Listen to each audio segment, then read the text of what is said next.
শাহজালাল মাখানে ভিক্ষা করতে আসেন নাই, শাহজালালের তলোয়ার গর্জে উঠে কারকবার, শাহপুরানের তলোয়ার গর্জে উঠো কারকবার। শাহজালাল উনি আসছেন একজন ওলি, আমাদের এখানে উনার ইচ্ছা নাই, আল্লাহর হুকুমে উনি আমাদের সিলেটে আসছেন আমাদের বিপদের দিনে, আমাদের দুর্দিনে এসেছেন।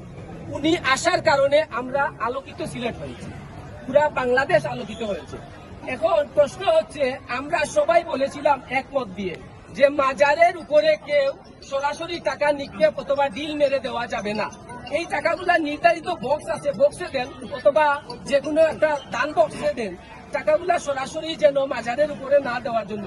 কিন্তু আমাদের এই অনুরোধ আজ দিন পর্যন্ত কেউ গ্রহণ করা হয় নাই। যারা পরিচালনা করতেছেন, আমাদের এই মতামত না, এটা হাজারো লক্ষ মানুষের মতামত। আপনাদেরকে সামনে নিয়ে আমি একটা প্রশ্ন করতে চাই, আপনার বাবা, আপনার দাদা, আমার বাবা, আমার দাদার কবরের উপরে যদি কেউ সরাসরি টাকা নিক্ষেপ করে, তাহলে এর চেয়ে বড় নিন্দনীয় কাজ আর কি হতে পারে? আপনারাই বলুন।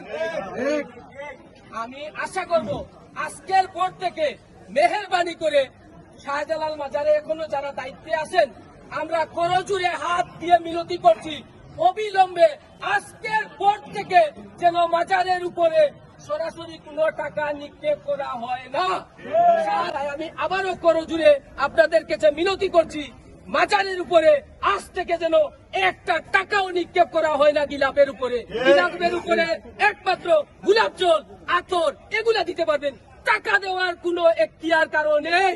শাহজালাল মাখানে ভিক্ষা করতে আসেন নাই, শাহজালালের তলোয়ার গর্জে উঠে কারকবার, শাহপুরানের তলোয়ার গর্জে উঠো কারকবার। গর্জে উঠুক আরেকবার শাহজালালের তলোয়ার, শাহজালালের